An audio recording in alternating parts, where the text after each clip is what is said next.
BA part first Hindi साहित्य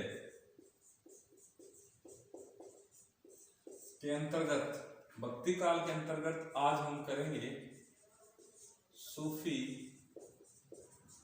काव्य धारा का सामान्य परिचय।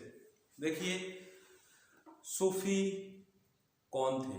देखिए सूफी काव्य धारा का विवेचन देखिए, जो भक्ति काल मध्यकाल में जो भक्ति साहित्य प्रारंभ हुआ उससे पूर्व ही सूफी काव्य धारा का प्रादुर्भाव हो चुका था। सूफी काव्य धारा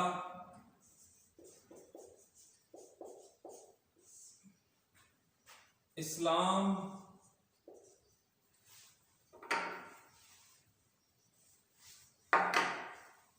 की एक शाखा है,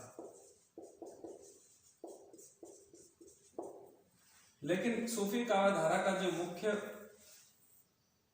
मुख्य जो इसका मुद्दा है वो है प्रेम। प्रेम इसे कह सकते हैं इश्क हकीकी और इश्क मिजाजी।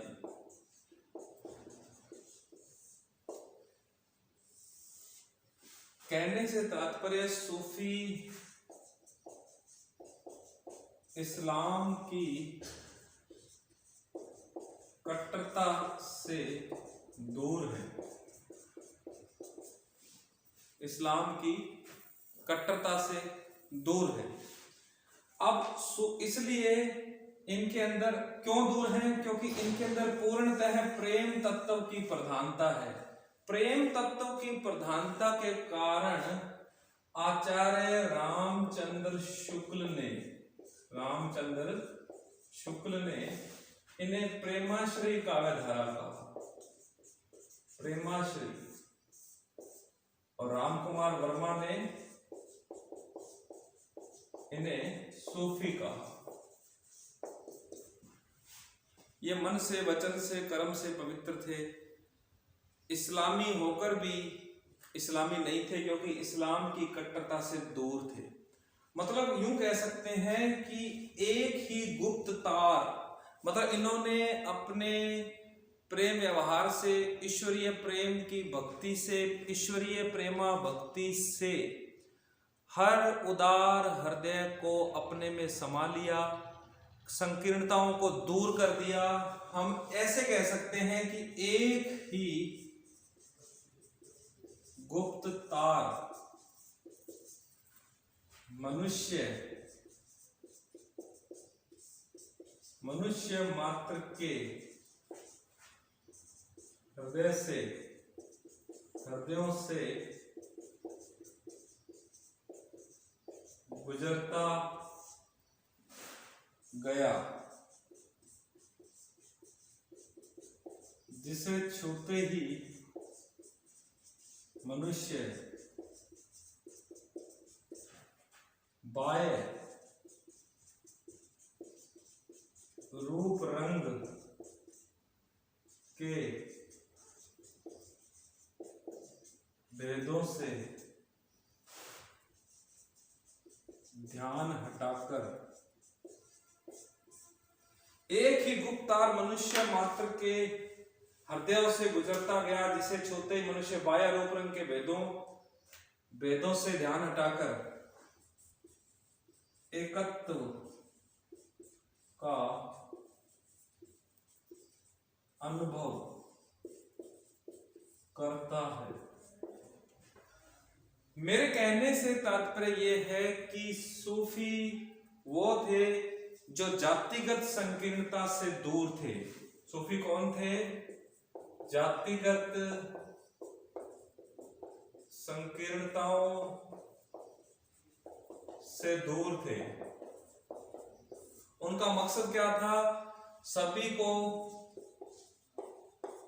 ईश्वरीय राह पर ले जाना।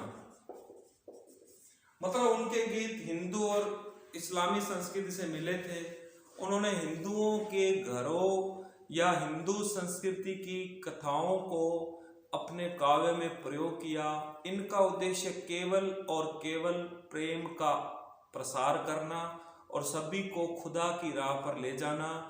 उस खुदा की राह पर इस्लाम की कट्टरता न होकर सिर्फ प्रेम, प्रेम और आनंद है।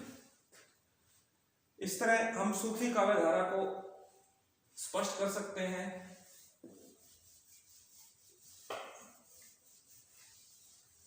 अब देखिए, हम बात करते हैं कि सूफी काव्य धारा को और स्पष्ट करते हैं। सूफी शब्द की उत्पत्ति के बारे में हम बात करते हैं कि सूफी शब्द की उत्पत्ति कई आलोचक सफा से मानते हैं। सफा का अर्थ होता है पवित्र या शुद्ध। सूफी शब्द की उत्पत्ति आलोचक मानते हैं सफ से। सफ होता है पंक्ति। सूफी शब्द की उत्पत्ति मानी जाती है सूफा से। सूफा मैंने चबूतरा।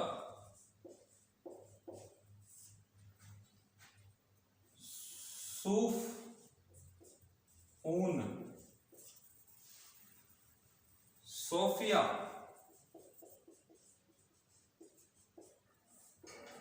ज्ञान। सफा मैंने पवित्र, सफ मैंने पंक्ति, सोफा मैंने चबूतरा, सूफ मैंने ऊन, सोफिया मैंने ज्ञान। ये सूफी शब्द की उत्पत्ति कैसे हुई, इस पे अलग अलग आलोचकों के मत हैं।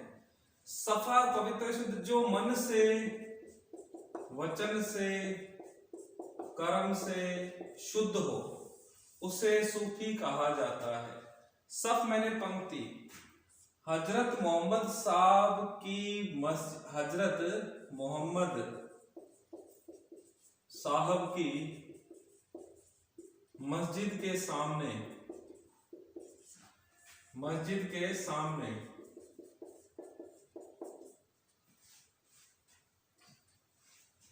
इसको यूं लिखो, सफ मैंने पंक्ति, रोजे कयामत के दिन जो सबसे अलग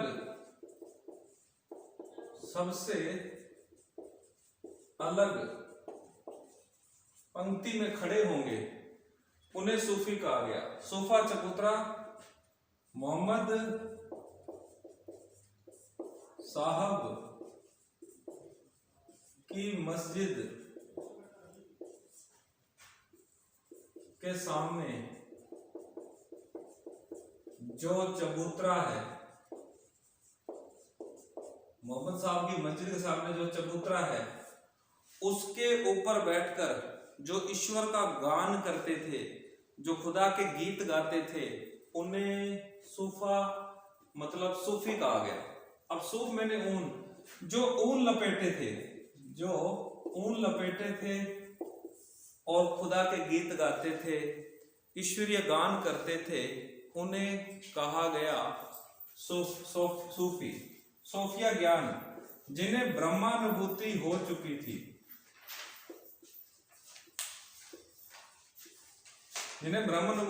चुकी थी, उन्हें कहा गया सोफिया ज्ञान अनुभूति यानी सूफी।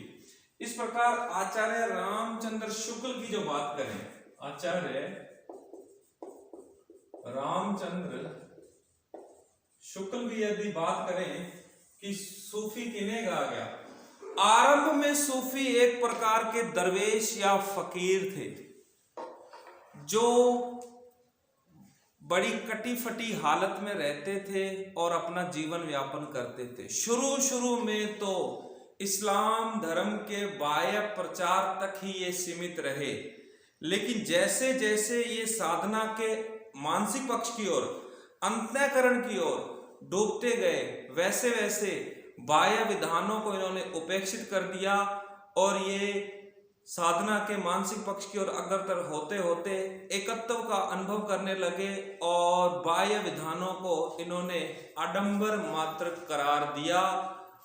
प्रेम का प्रसार करना और सभी को उस प्रेम में समाहित करना और सभी को उस प्रेम में समाहित करते हुए खुदा खुदा की राह तक ले जाना, अपने इष्ट की राह तक ले जाना ही इनका मकसद था।